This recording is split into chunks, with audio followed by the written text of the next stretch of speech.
滿天星信息發布系統，登入後台管理系統，素材單元，節目製作，點擊視頻單元，點擊視頻，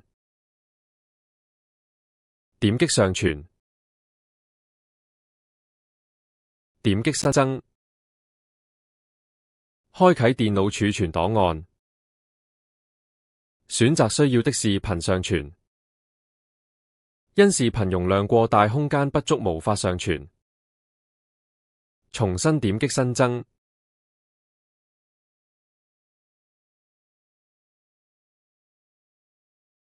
重新選擇視頻，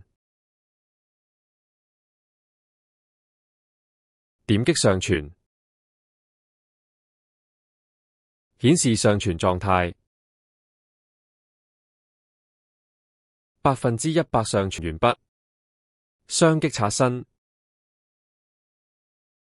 彈出上傳視頻，雙擊放大預覽，雙擊放大預覽，游水視頻。留意之後的廣告節目製作中，將會上載游水視頻，顯示成功儲存嘅視頻檔案。版面顯示序號、名稱、分辨率、解像速度、格式、時長、片長、稽核狀態、上傳日期、後台管理員名稱。